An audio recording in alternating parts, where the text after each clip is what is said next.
కనుక అంబేద్కర్కి ఒక దారి దొరికింది. అందరికీ అలాంటి దారులు చూపిస్తే ఖచ్చితంగా అందరూ అంబేద్కర్ లాగా మారుతారనేది నాకు ఒక విశ్వాసం. ఓకే ఓకే అంటే అవకాశాలు రావాలంటే అంటే కొన్ని లాజిక్గా చెప్పండి. ఇప్పుడు ఇంతసేపు మనం డిస్క్రిమినేషన్ గురించి మాట్లాడినాము, దాని తర్వాత క్యాస్ట్ ఎట్లా ఏర్పడ్డాయి అనే దాని మీద మాట్లాడినాము, ఇప్పటికీ డిస్క్రిమినేషన్ ఉన్నది అని మాట్లాడుతున్నాము. సో ఈ ఇంటికి పోయి రెంట్ అడిగినప్పుడు కులాలు అడగకుండా మతాలు అడగకుండా ఇల్లు రెంట్ ఇవ్వాలంటే, ఒక వ్యక్తి ఏ కులము అని చూడకుండా ఓ జాబ్ ఇవ్వాలంటే ప్రైవేట్ ఉద్యోగాలలో, ఓ వ్యక్తి ఏ కులము అని చూడకుండా పక్కన కూర్చుకోబెట్టుకోవాలంటే, ఈ అసమానతలన్నీ పోవాలంటే లాజికల్గా ఏం జరగాలి? ఇంప్లిమెంటేషన్స్ చెప్పండి. పొలిటికల్గా కాదు, పొలిటికల్గా ఎట్లా జరగవు అని నేనైతే అనుకుంటున్నా. సో లాజికల్గా ఏం జరగాలి? లాజికల్గా నేను ఏం నమ్ముతానంటే భారతదేశంలో కుల నిర్మూలన జరగాలి. కుల నిర్మూలన జరగాలంటే ఏం జరగాలి? అంబేద్కర్ కులం ఎట్లా పుట్టింది అని చెప్పాడంటే, కులము పుట్టిన తర్వాత ఇది ఎందుకు బతుకుతుందంటే అంతర్వివాహ పద్ధతి ఉంది కులానికి. అంతర్వివాహ, ఎవడి కులంలో వాడే పెళ్ళి చేసుకుంటున్నాడు కనుక కులం బతకడానికి ఇది ప్రాతిపాదిక. కులం పోవాలంటే ఏం చేయాలి? బాహ్య వివాహాలు జరగాలి. ఒక కులానికి మరో కులానికి మధ్యన రక్త మిశ్రమం జరగాలని అంబేద్కర్ చెప్పాడు. కనుక కుల నిర్మూలన జరగాలంటే రక్త మిశ్రమం జరగాలి. రక్త మిశ్రమం జరిగినప్పుడు కొన్ని జనరేషన్స్, ఒక 100 years తీసుకుందాం. ఒక్క రోజుతో 10 ఏళ్లతో 5 ఏళ్లతో కులం పోదు. ఇవాళ నేను ఇంటర్ క్యాస్ట్ చేసుకున్నా, నాకు పుట్టిన పిల్లలు ఉన్నారు, నా పిల్లలు కూడా కులం వెంటాడుతూ ఉంటుంది. కానీ నా పిల్లలు కులం పాటించరు, పాటించకుండా పెరుగుతారు వాళ్ళు ఖచ్చితంగా వాళ్ళు. ఎందుకంటే 2 కులాల మధ్యన పెరుగుతూ ఉన్నారు కనుక వాళ్ళకి కులాల పట్ల పట్టింపు ఉండదు. రేపు వాళ్ళకు పుట్టే పిల్లలు ఉంటారు కదా, ఖచ్చితంగా కులాన్ని దాటడానికి ఒక ప్రాతిపాదిక ఏర్పడుతుంది. ఆ తర్వాత వాళ్ళకు పుట్టే పిల్లలు ఉంటారు కదా, కులాన్ని వదిలేస్తారు. కనుక ఒక 2-3 జనరేషన్స్ మారితే తప్ప కులం పోదు.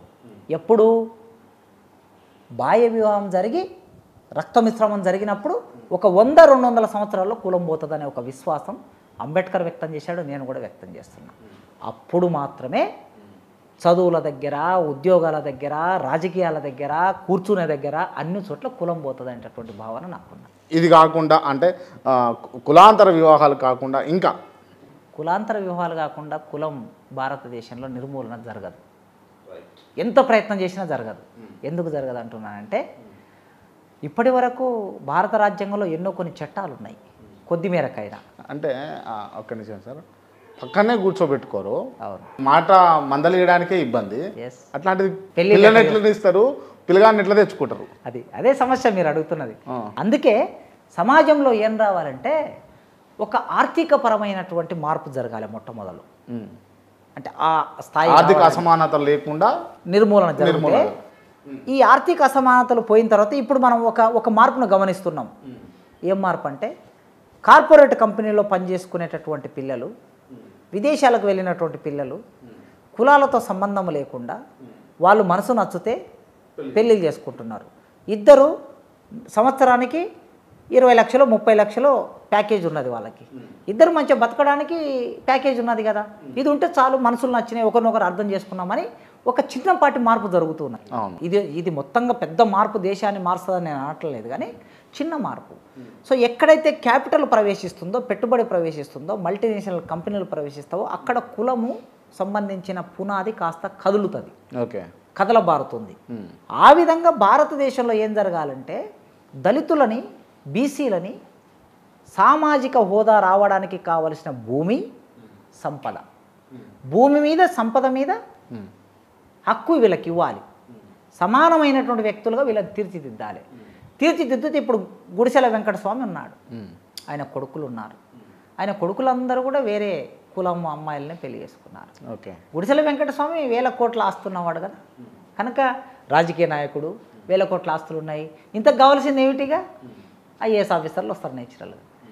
మనం ఇప్పుడు ఉప ముఖ్యమంత్రి గారు ఉన్నారు, మల్లు బట్టి విక్రమార్క గారు, వాళ్ళ ఎప్పుడు మల్లు రవి గారు ఉన్నారు, అంతకన్నా మల్లు అనంతరాములు ఉన్నారు. వాళ్ళ కుటుంబంలో ఒక 60-70 సంవత్సరాల నుంచి రాజకీయంలో ఉన్నారు. వాళ్ళు ఎమ్మెల్యేలుగా, ఎంపీలుగా, మంత్రులుగా ఉన్నారు, పిసిసి అధ్యక్షులుగా ఉన్నారు. కనుక నేచురల్ వాళ్ళ కులం ఆర్థికంగా ఎదిగింది, సామాజికంగా ఎదిగింది, రాజకీయంగా ఎదిగింది. వేరే కులం వాళ్ళు వచ్చి పెళ్లి చేసుకోవడానికి సులభంగా వచ్చేసారు, పెళ్లి చేసుకున్నారు కదా. సో అట్లా భూమి, మీద హక్కు లభిస్తే సామాజిక హోదా వస్తుంది, సంపద మీద హక్కు లభిస్తే సామాజిక గౌరవం వస్తుంది. సామాజిక హోదా సామాజిక గౌరవం వచ్చిన తర్వాత కొద్ది మేరకి పెళ్ళిళ్ళు జరిగే అవకాశం, ఇది కొద్ది మేరకే చెప్తున్నా నేను. డబ్బు వచ్చినంత మాత్రాన కులాలన్నీ పోతాయని చెప్పలేను. అట్లా పోవాలనుకుంటే నాకు వివక్ష ఉండకూడదు కదా. ఒక ప్రొఫెసర్గా మంచి జీతం ఉన్నవాడిగా వివక్ష ఉండకూడదు సమాజంలో. రాజకీయ నాయకులు కూడా చాలామంది అట్లాంటి ఇప్పుడు బట్టి విక్రమార్క గారికి లేకపోతే గుడిసెల వెంకటస్వామి కుమారులకి, వివేక్ గారికి, వినోద్ గారికి కుల వివక్ష లేదు అని నేను చెప్పలేను. వాళ్ళు కూడా ఆయా స్టేజ్లలో ఖచ్చితంగా కుల వివక్ష అనుభవిస్తూ ఉంటారు. అయితే గ్రామంలో ఉన్న ఒక పేదవాడికి ఆయనతో పోల్చుకున్నప్పుడు ఆ చాలా వ్యత్యాసం ఉంటుంది. అందుకోసం కుల నిర్మూలన జరగాలంటే ఆర్థిక సమానత్వం ఒకటి రావాలి, తర్వాత జరగాలంటే రక్త మిశ్రమం జరగాలి. ఆ తర్వాత ఒక 100-200 సంవత్సరాలు రక్త మిశ్రమం జరుగుతూ ప్రభుత్వం ఒక పాలసీ తీసుకురావాలి. ఎట్లా తీసుకురావాలంటే కులం ఎట్లా తెలుస్తుంది పిల్లలకు చెప్పండి. ఇప్పుడు నా పిల్లలు ఉన్నారండి, క్లాస్లో ఏదో సందర్భంలో కులం గురించిన పాఠం వస్తుంది, టీచర్లు చెప్తారు. ఎప్పుడో 5-6 తరగతులు వచ్చి మన క్యాస్ట్ ఏమిటి నాన్న అడిగారు నన్ను వాళ్ళు 5-6 తరగతుల్లో. ఓకే, అప్పటి వరకు వాళ్ళకి అసలు ఆ స్పృహనే లేదు. ఓకే, మరి 5-6 తరగతుల్లో కులం గురించిన ప్రస్తావన ఎందుకు ఉండాలో చెప్పండి, పాఠాల్లో తీసేయాలి. అంటే కుల నిర్మూలనకు సంబంధించిన సినిమాలు, కుల నిర్మూలనకు సంబంధించిన సీరియళ్ళు, కుల నిర్మూలనకు సంబంధించిన పాఠ్యపుస్తకాలు పిల్లల్లో ఒక సమానత్వ భావాన్ని పురోధి చేయాలి. క్లాస్ రూమ్ అనేది, తరగతి గది అనేది నిర్మాణం చేస్తుంది ఆ విద్యార్థులని. ఇటువైపు సాంస్కృతికమైన ఈ పని చేసినప్పుడు 3 రకాల పనులు ప్రభుత్వం ఒక పాలసీ తీసుకున్నప్పుడు కొన్ని రోజుల తర్వాత కులం పోతుంది అనేది నా అభిప్రాయం. నేను ఒక వీడియో చూపిస్తాను, ఈ వీడియో కూడా ఈ ఇంటర్వ్యూలో ప్లే చేస్తా, ఒకసారి మీరు గమనిస్తే. నేను గమనించాను, రీసెంట్గా గమనించిన ఈ వీడియో. ఏంది తాత, నీకు 400 సీట్లు కావాలనా?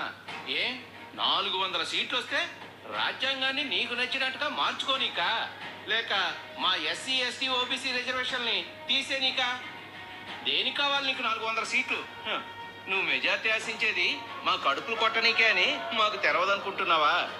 మాకు అన్యాయం చేయనీకి మేమే ఓట్లేసి నిన్ను గెలిపించాలనా?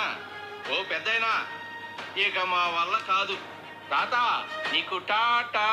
రైట్, అంటే ఇది ఒక పార్టీ ఇంకో పార్టీ కోసం ఓట్ల ముందట చేసినటువంటి ఒక వీడియో. దీంట్లో ఆ వ్యక్తి ఏం చేస్తాడంటే ఆడున్న పూల చెట్లకు నీళ్లు పడతాడు. నీళ్లు పట్టుకుంటూ, అంటే ఈయన ఎస్సీ ఎస్టీ అణగారిన వర్గాలకు చెందినటువంటి వ్యక్తి. అది షో చేయాలంటే ఈయన టవల్ కట్టుకోవాలి, ఈయన ఒక బనీన్ మాత్రమే ఉండాలి, ఈయన చేతిలో నల్ల పైపు ఉండాలి. ఇది నేను రీసెంట్గా నిన్న గమనించినటువంటి వీడియో. ఇట్లా ఎందుకు చేస్తారు? అదే కదా, అంటే సమాజంలో ఆయా వ్యక్తులని పూజించడానికి ఒక ముద్ర, ఎస్సీ అంటే ఇలా ఉంటాడు, బీసీ అంటే ఇలా ఉంటాడు, ఓసీ అంటే ఇలా ఉంటాడు అనేది రూపొందించి పెట్టిండ్రు మన మనసులో. రూపొందించి పెట్టినాక కోట్లాది మంది ప్రజలకి కమ్యూనికేట్ చేయాలంటే ఎస్సీ మాట్లాడుతున్నట్లుగా ఆ పద్ధతిలో తీసుకొచ్చారు. నిజానికి ఆయనకు పాయింట్ సెట్ వేసి కూడా మాట్లాడించవచ్చు. అప్పుడు ఆయన ఎస్సీ అవుతాడా పాయింట్ సెట్ వేస్తే?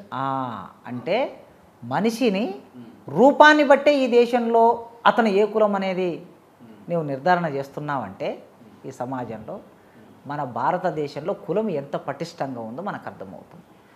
మీకు ఒక ఉదాహరణ చెప్తాను నేను. మండల కమిషన్ ఉద్యమం వచ్చిన రోజుల్లో, అంటే బీసీలకి రిజర్వేషన్ల కోసం వచ్చిన ఉద్యమం అది. ఓకే, బీసీలకి రిజర్వేషన్ లేవు అప్పటివరకు. కేంద్ర ప్రభుత్వ సంస్థల్లో, రాష్ట్ర ప్రభుత్వ సంస్థల్లో బీసీలకి రిజర్వేషన్లు కల్పించాలని వీపీ సింగ్ గారు ఒక ప్రయత్నం చేసినప్పుడు ఆ రిజర్వేషన్లను వ్యతిరేకిస్తూ వేరే కులం వాళ్ళు, పై కులాల వాళ్ళు పెద్ద ఎత్తున ఉద్యమం చేశారు. ఆ ఉద్యమం చేస్తున్నప్పుడు నిరసన ఎట్లా వ్యక్తం చేశారంటే వాళ్ళు నిరసన వ్యక్తం, ఒక బ్రాహ్మణుడు, ఒక రెడ్డి, ఒక బనియా, ఒక ట్యాగోర్, ఈ కులాలకు సంబంధించిన వాళ్ళు రోడ్లు ఊడిసి నిరసన వ్యక్తం చేశారు. ఓకే, అంటే మీరు రిజర్వేషన్లు ఇస్తే మేము రేపు అందరం రోడ్లు ఊడ్చుకోవాలి, అంటే నీకు రోడ్లు ఊడ్చేవాడు అంటే నీ దృష్టిలో అంత తక్కువనా అనే భావన. చెప్పులు పాలిష్ చేస్తూ నిరసన వ్యక్తం చేశారు. అంటే నువ్వు గంట కొడుతూ నిరసన ఎందుకు వ్యక్తం చేయాలి? లేకపోతే నువ్వు తక్కట బాటు బట్టి ఎందుకు నిరసన వ్యక్తం చేయాలి? మీ కులాలకు సంబంధించినటువంటి వ్యాపార చిహ్నాలను పెట్టి ఎందుకు నిరసన వ్యక్తం చేయాలి? తక్కువ చిహ్నాలు ఏవైతే ఉన్నాయో, నిమ్న చిహ్నాలు ఏవైతే ఉన్నాయో ఆ చిహ్నాలను పెట్టి నిరసన వ్యక్తం చేశావంటే వాటి పట్ల సమాజంలో తక్కువ భావన ఉంది అని. సరిగ్గా ఇప్పుడు మీరు చూపించిన వీడియో కూడా అంతే. అంటే మనుషులని వారి వేషధారణను బట్టి, వారు చేసే వృత్తులను బట్టి సమాజంలో గౌరవించడం, సమాజంలో అగౌరవపరచడం అనేది ఇంకా ఇప్పటికీ ఈనాటి కొనసాగుతుంది. విషాదం ఏమిటంటే రాజకీయ పార్టీలు ప్రభుత్వ పాలసీల మీద కదా డిస్కస్ చేయాల్సింది ఎన్నికల టైంలో. మోడీని విమర్శించాలంటే మోడీ 10 సంవత్సరాల కాలంలో ఆయన తీసుకొచ్చిన ప్రభుత్వ పాలసీలు ఏమిటి? విమానయాన సంస్థను ఎందుకు ప్రైవేటీకరించావు? బిఎస్ఎన్ఎల్ ఎందుకు ప్రైవేటీకరించావు? ఒక బిఎస్ఎన్ఎల్ ఉద్యోగిని నువ్వు అక్కడ పెట్టి, ఉద్యోగం కోల్పోయిన బిఎస్ఎన్ఎల్ ఉద్యోగిని అక్కడ పెట్టి, అయ్యా మోడీ గారు మీరు వచ్చిన తర్వాత మా బిఎస్ఎన్ఎల్ విఆర్ఎస్ ఇచ్చి మూతేశారు, మీరు మాకు ఇంకా ఎందుకు అని మాట్లాడించాలి లెక్క ప్రకారం. అవును. అంటే పాలసీస్ అనేక రకాల ప్రభుత్వ రంగ సంస్థలని ప్రైవేటు వాళ్ళ చేతుల్లోకి, ఆదాని అంబానీ చేతుల్లో పెట్టారు. దాంతోపాటు విదేశాల నుంచి వచ్చినటువంటి కంపెనీలకి మన దేశ సంపదని దారాదత్తం చేశారు. ఈ ప్రభుత్వ పాలసీల మీద రైతులకు వ్యతిరేకమైన చట్టాలు తీసుకొచ్చారు. వీటి మీద చర్చ చేయాల్సింది పోయి వీళ్ళేమో ఇట్లాంటి వీడియోలు చేస్తారు ప్రతిపక్ష పార్టీ. ఆయన ఏం మాట్లాడతాడు? అధికారంలో ఉన్న ఆయన, నేను 10 సంవత్సరాల అధికారంలో ఉన్నానండి, నేను 10 సంవత్సరాల జీడిపిని ఇంత పెంచాను, తలసరి ఆదాయాన్ని ఇంత పెంచాను, ఉద్యోగాలను ఇచ్చాను, దేశాన్ని ప్రపంచ పటంలో ఇంత దూరం తీసుకొచ్చాను, ఇన్ని పెట్టుబడులు తీసుకొచ్చాను, భూమిలో ఇంత సాగు చేయించాను అని కదా ఆయన చెప్పాల్సింది. ఆయన అది చెప్పకుండా ఏమంటాడు? వాళ్ళు ప్రతిపక్షంలో ఉన్నటువంటి వాళ్ళు కాంగ్రెస్లో కమ్యూనిస్టులు అధికారంలోకి వస్తే అధికారంలోకి వచ్చినటువంటి తర్వాతి రోజే మీ భార్యల మంగళసూత్రాలు ఎత్తుకొని పోతారని ఆయన అంటాడు. ఏమిటి అసలు రాజకీయాలు? భారతదేశ రాజకీయ వ్యవస్థ ఎంతకు దిగజారిందంటే దేశ ప్రధానమంత్రి స్థాయిలో ఉన్నోళ్ళు అంతటి తక్కువ స్థాయి మాటలు ఆర్గ్యుమెంట్లోకి రావటం అంటే మన పార్లమెంటరీ వ్యవస్థ కుళ్ళిపోయిందని అర్థం. ఇంకా ఏది ముస్లింలకి మొత్తం బడ్జెట్ అంతా వాళ్ళకి దోసిపెట్టేస్తారు. ఎట్లా పెట్టేస్తారు? ఆయన ఎవరైనా అధికారంలో ఉన్నటువంటి వాళ్ళు ఈ దేశంలో జనాభా కేవలం ముస్లింలు వేస్తేనే కాంగ్రెస్లో గెలవరు కదా, హిందువులు కూడా ఓట్లు వేయాలి. అంటే ఒక తప్పుడు విషయాలని ప్రజల మెదడులోకి ఇంజెక్ట్ చేస్తున్నారు. ఓకే. ఈ దేశంలోకి మొత్తం విదేశీయులందరూ పాకిస్తాన్లో వచ్చి దేశంలోనే ఉంటారు అన్న లెవెల్లో మాట్లాడేశారు. కనుక తాము విధానపరమైన చర్చలో బలము లేనప్పుడు, ఆర్గ్యుమెంటు శాస్త్రీయంగా లేనప్పుడు ఇట్లాంటి దిగజారుడు చర్చలోకి వాళ్ళు వెళ్తారనేది మనం అందరం చూస్తున్నాం. Okay, right. అంటే ఇన్ని అసమానతలు, ఇన్ని వివక్షలు ఉన్నాయి. రీసెంట్గా చూసుకుంటే సుప్రీంకోర్టు సంచలనమైనటువంటి నిర్ణయం తీసుకుంది, ఏబిసిడి వర్గీకరణ. దీనివల్ల అసలు నిజంగా ఉపయోగం ఉన్నదా అన్నది నా ప్రశ్న. సుప్రీంకోర్టు ఇచ్చిన తీర్పు వలన 2 తెలుగు రాష్ట్రాల్లోనే కాకుండా మొత్తం భారతదేశ వ్యాప్తంగా 15% రిజర్వేషన్ ఫలాలు, ఎస్సీలలో ఉన్న 15%, ఎస్టీలలో ఉన్న 6% రిజర్వేషన్ ఫలాలు అందరికీ చిట్ట చివరి మనిషికి, చివరి గుడిసెకు అందాలనే ఒక సంకల్పంతో ఆ తీర్పు ఇచ్చారు. ఆ తీర్పుకు చాలా పరిమితులు ఉన్నాయి. పూర్తిగా తీర్పంతా ఒక విప్లవాత్మకమైన తీర్పుగా, మార్పుగా నేనేం భావించటం లేదు. తీర్పు అనేది ప్రజాస్వామికమైంది. తీర్పు అనేది సామాజిక న్యాయానికి ఉపయోగపడేది ఎన్ని పరిమితులున్నా. ఆ సామాజిక న్యాయానికి ఉపయోగపడడం కోసం సుప్రీంకోర్టు తీర్పు ఇచ్చింది కనుక భారతదేశంలో ఉన్న ఇప్పటి వరకు రిజర్వేషన్ ఫలాలు అందుకోనటువంటి వాళ్లకు అందించాలి అనేది ఆ తీర్పులో ఉన్న మౌలిక సూత్రం. కనుక మనం ఆ పద్ధతిలో దాన్ని ఆహ్వానించాలి. Okay, right sir. ఇప్పుడు అంటే కేవలం ఈ ఏబిసిడి వర్గీకరణ వల్ల మాలలు నిజంగా నష్టపోయిర్రా? అంటే వర్గీకరణ వల్ల మాలకు నష్టం లేదు. మన నష్టం లేనిది ఇది జరగవద్దు, ఇది ఇంప్లిమెంటేషన్ కావద్దు అని చెప్పేసి ఎందుకు ఢిల్లీ వరకు మాల నాయకులు పోతూ ఉన్నారు? తెలంగాణ నుంచి కావచ్చు, ఆంధ్రప్రదేశ్ నుంచి కావచ్చు. అందుకే ఆ మిత్రులు ఆలోచించాలని నేను రిక్వెస్ట్ చేస్తున్నా. దీనివలన ఎవరికి నష్టం లేదు. దీనివలన అన్ని కులాలకి జనాభా దామాష ప్రకారం లాభం జరుగుతుంది. సుప్రీంకోర్టు ఏం చెప్పింది తీర్పులో? ఆర్టికల్ 341 ప్రకారం, ఆర్టికల్ 14, 15, 16 ప్రకారం, ప్రాథమిక హక్కుల్లో ఉన్నటువంటి ఆర్టికల్స్ ప్రకారం 14 ఏం చెప్తుంది? సమాజంలో ఉండే అన్ని వసతులని అందరూ సమానంగా ఉపయోగించుకోవాలని 14 చెప్తుంది. 15 ఏం చెప్తుంది? 15, 16 ఏం చెప్తుంది? విద్యా ఉద్యోగ రంగాల్లో సమానత్వమైన ప్రభుత్వ పాలసీ ఉండాలి. అంటే ఏ ఒక్కరు కూడా ప్రభుత్వం తీసుకునే పాలసీ వలన నష్టపోకూడదు, ఓకే, అన్ని అవకాశాలు అందరికీ దక్కాలి అని ఆర్టికల్ 15, 16 చెప్తుంది.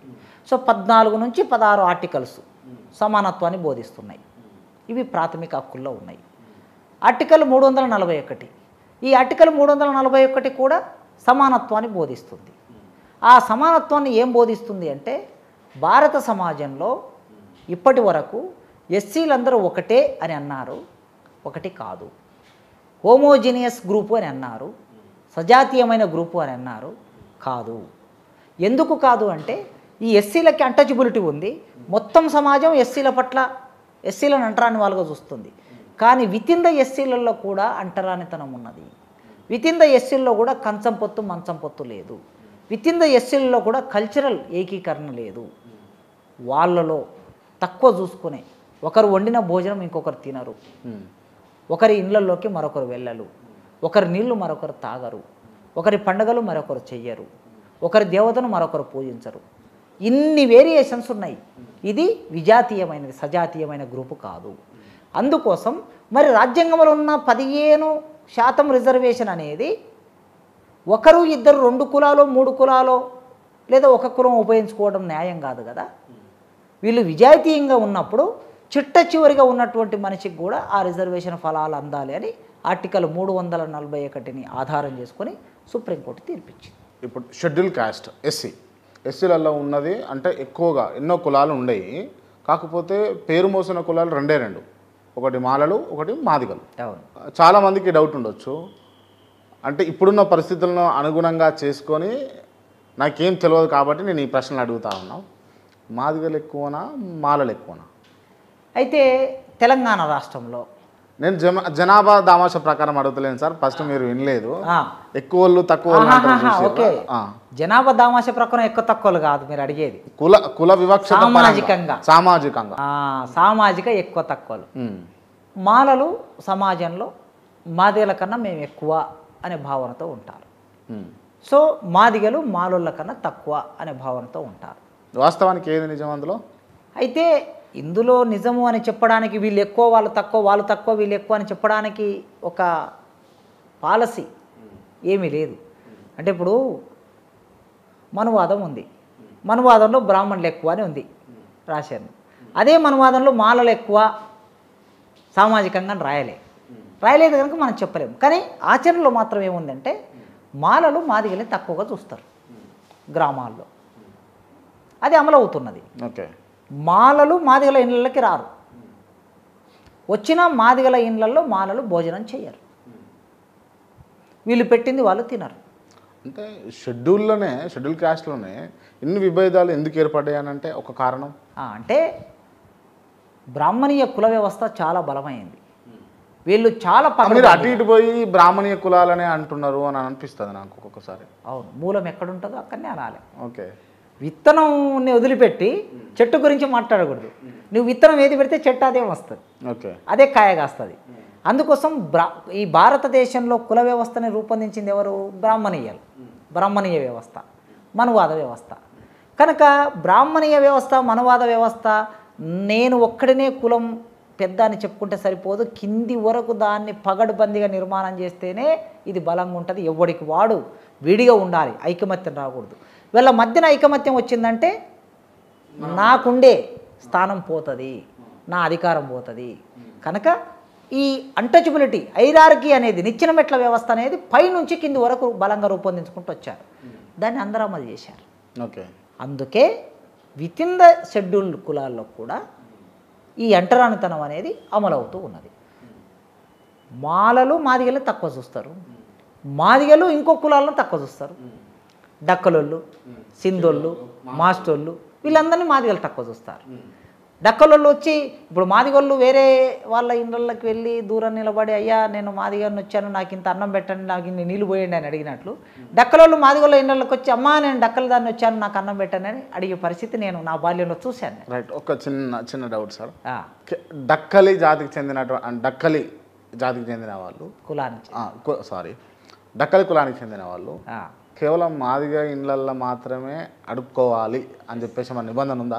ఉంది. అది అంటే మనకి ఆశ్రిత కులాలు అని ఉన్నాయి ఎస్సీలలో. మాలల్ని ఆశ్రయించి ఉండే కులాలు, అనుగుణంగా ఆశ్రయించి అంటే వాళ్ళను అడుక్కొని అనేటటువంటి అర్థం అని కాదక్క. కొందరు ఏమంటున్నారంటే ఆశ్రిత కులాలు కాదు, ప్రతి కులానికి స్వయం ప్రతిపత్తి ఉంది అని అంటున్నారు. నిజమే, ప్రతి కులానికి స్వయం ప్రతిపత్తి ఉంటుంది. స్వయం ప్రతిపత్తి లేకుండా కులాలు ఎట్లుంటాయి? అయితే ఆయా కులాలకి ఒక ప్రత్యేకమైన వృత్తి ఉంటుంది.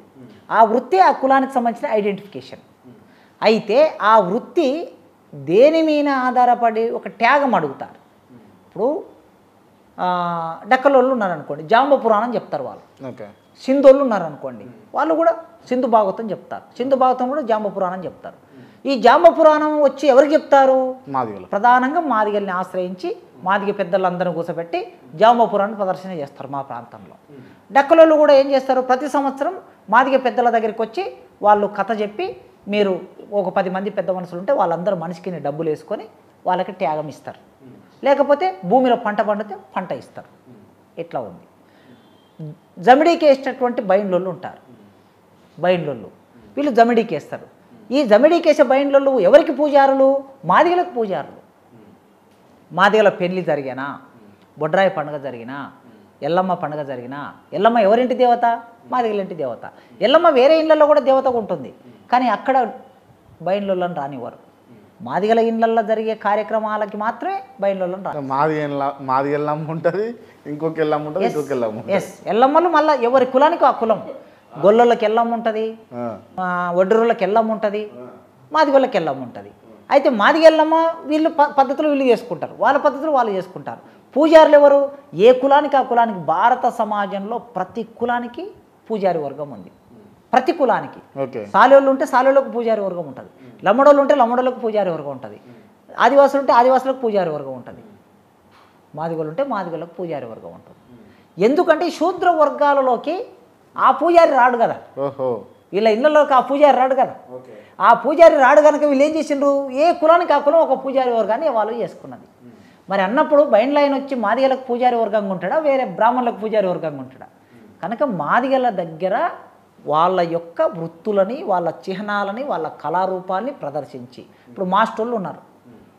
మొగిలయ్య ఉన్నాడు, 7 మెట్ల కింద మొగలయ్య, ప్రపంచం అంతా తెలిసిన మొగలయ్య, మా ఊరు మొగిలయ్యది. మొగిలయ్య మాస్టి కులానికి సంబంధించిన వాడు. మొగిలయ్య ఏం చేస్తాడు? మా ఇండ్లలోకి వచ్చి మియా సాబ్ కథ చెప్తాడు, పండుగల సాయన కథ చెప్తాడు. వీళ్ళందరూ కలిసి ఏం చేస్తారు? డబ్బును పోగు చేసి మొగలయ్యకి ఇస్తారు, అది తీసుకొని పోతాడు. ఇట్లా ఉండేది. అంటే ఈ మాదిగల్ని ఆశ్రయించి ఆశ్రిత కులాలుగా ఉండటం అనేది ఎన్నో సంవత్సరాలు కొనసాగు. అట్లే మాలల్ని ఆశ్రయించి ఉంటారు. మితలయ్యారు వారు ఉంటారు. మితలయ్యారు వారు అంటే పంబాలోళ్ళు. ఇప్పుడు మాదిగలకి బైండోళ్ళు ఎట్లున్నారో మాలలకి పంబాలోళ్ళు ఉంటారు. మితలయ్యారు వారు కూడా పూజారి వర్గమే. మాలదాసాలు కూడా కొన్ని చోట్ల పూజారి వర్గం. అంటే మాలలకి, బ్యాగరుళ్ళకి, తర్వాత నేతకాని వాళ్ళకి, తర్వాత నీరటి కాళ్ళకి, వీళ్ళందరికీ పూజ చేసేటటువంటి వాళ్ళ దాంట్లో కూడా ఒక సబ్ క్యాస్ట్ ఉంటుంది.